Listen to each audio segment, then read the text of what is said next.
Okay, I'm going to do this, but first I want to look at these and see if this is kind of facing straight or not. These look pretty good, but every once in a while you're going to find some that aren't. Look at these over here.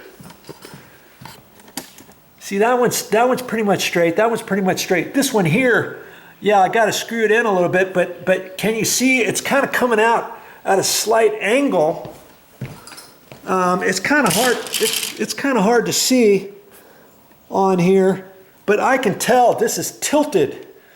And so I'm going to have to find the power, find the electrical breaker for this light switch so that I can unscrew this out. And I'm going to take this, I'm going to tweak it over, bend it over so that this side is pushed in. If I put the cover plate on here, these will be flush to the front side of the cover plate, but this side's going to stick out of the cover plate. And I like to make sure that all of them kind of line up to the cover plate. That's just kind of one of my pet peeves, because you know most electricians aren't going to really do that. Aren't going to leave it angled. And see this one here, I know this should be pushed in. This is just how it was when I took it off.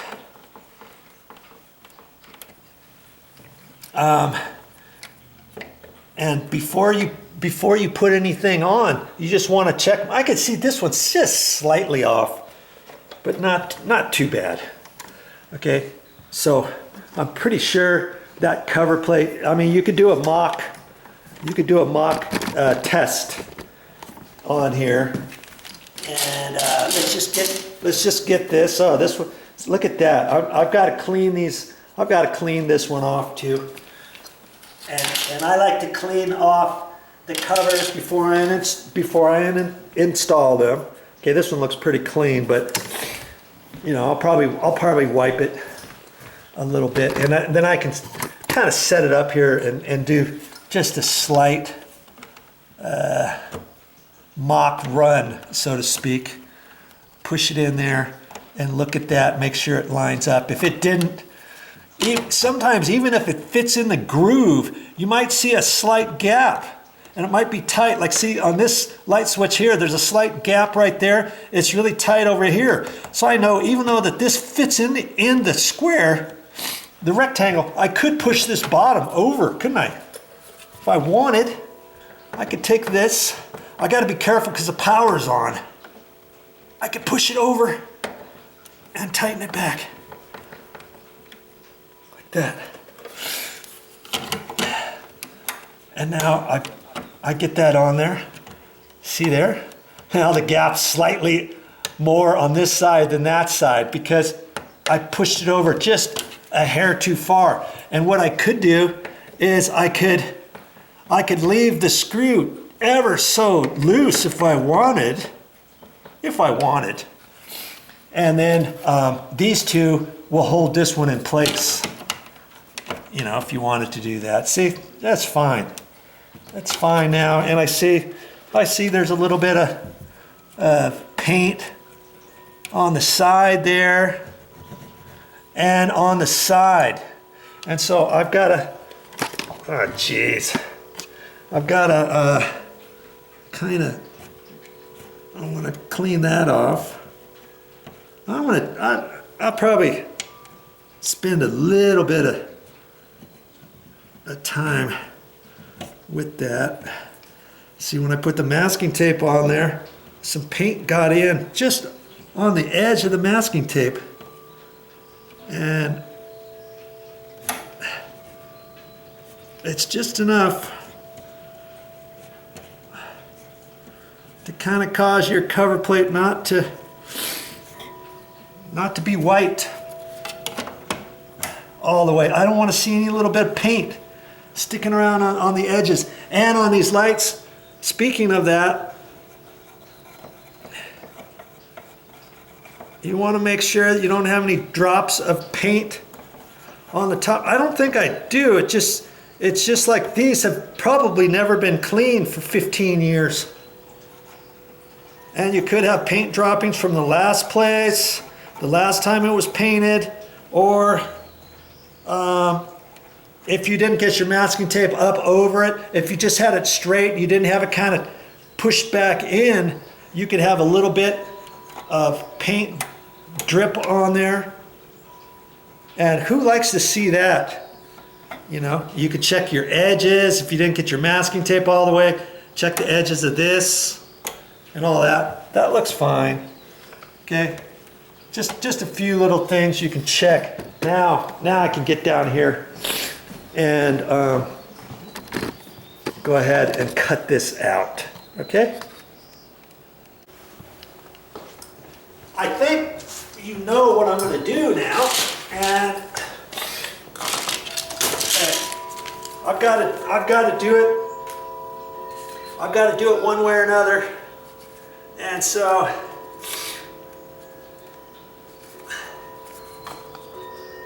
I'm going to just shave off just a hair on this first one,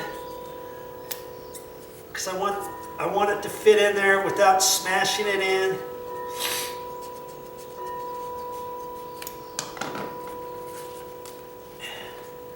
Okay, now I've got to line that up. I'm not sure if I have to trim that edge or not, so I'm going to look at this.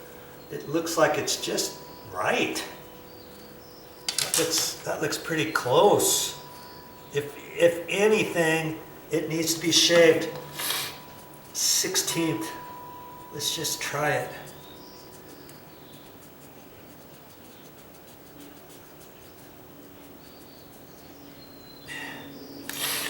And see, I know the middle has to come out, so I'm going to go ahead and pop the middle out. Okay. I remember which little edge I trimmed. And now I've got to trim this other one. I've got to guess at it. And I'm going to try to line it straight up to that. And it looks... yeah, see, I'm not just beyond that curve. I'm not going to cut it all the way first. I'm going to cut quite a bit off.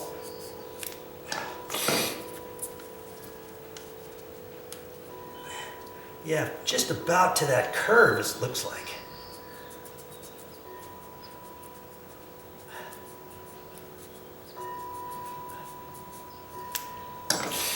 And you can eyeball stuff, can't you? Yeah, got it right. Perfect, where it needs to go. Okay, now can you see I'm going to do the very same thing for this one, and it's going to fit over there, like that. And then I can take these two little pieces, and I can cut, I can actually fill in both top and bottom, and then I'll have to kind of pooch a little hole in there through the foam, and I can do that. And I know these are going to be the top, the little top bit. Take those out. Okay, like that. There. All I have to do, one more of those exactly like that, and then I'll show you what it looks like when I'm done. Now see, I guess I didn't need to save all those extra ones, because the piece that I cut from the top and bottom was the piece that was right in here. And after I cut them, I just took my little scratch awl and I held it in there, and I pushed on the scratch awl from the back to create just a little hole all the way through there that I can get my screw up in there. See there? I got that whole thing done with just 2. I didn't need 3 after all, did I? Okay? And so now I'm ready to screw that up to the wall, just like that. I shouldn't have to show you this part, but if you want to keep watching, that's fine. Make sure I get it pushed up in there. Get it lined up where it goes.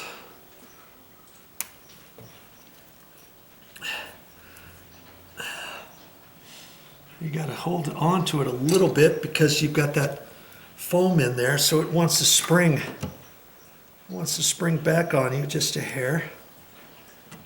Okay.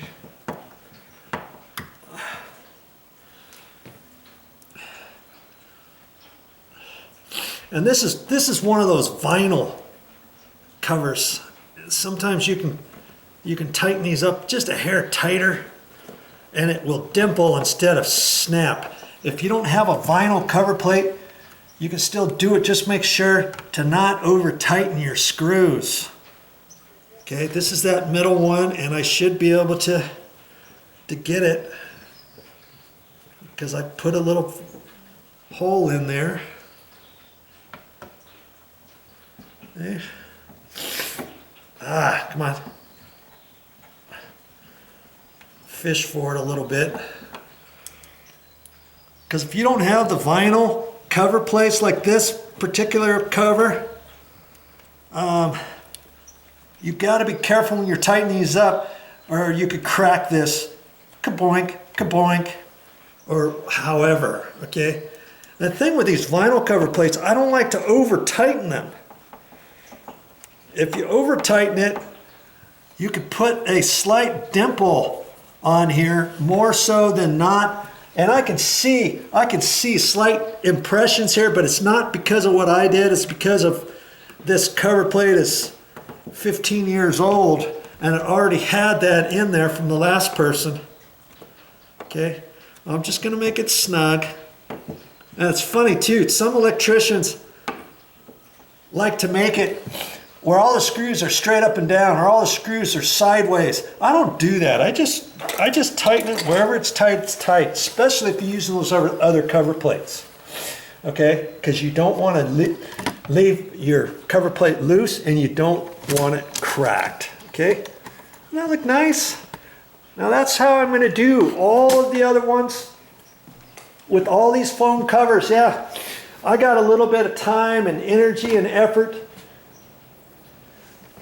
to get all these done. Here's my blank plate. I got to do that one. I've got 2 blank plates over in there. Oh, there's Pippers. Hi, Pippas. Hey, yeah. Oh, she's talking. Hi, Pippas. Ooh, yeah, she does that too. Okay, so just spend a little bit of time, spend a little bit of money. You know, what's it going to cost you? 20 bucks, 25 bucks? For your whole house, maybe 30 bucks. You get 2 in a pack, $1.20 each for 2, so 60 cents each, $1.20 per pack. And if you only want to do your exterior walls, go for it. Don't forget your garage too, because that's kind of mimicking an exterior wall.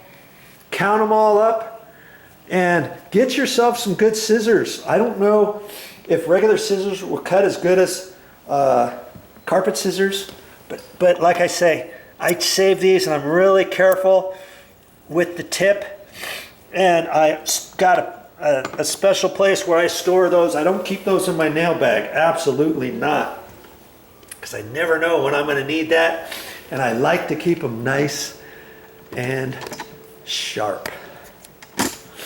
Okay, well that's all I have for this time, but I'll be back with more videos, and hopefully that will have saved you. Maybe it'll save you a little bit of money on your electricity bill, on your air conditioning bill, on your heater bill, and that's just another good thing to do to keep that cold and hot air out of your house.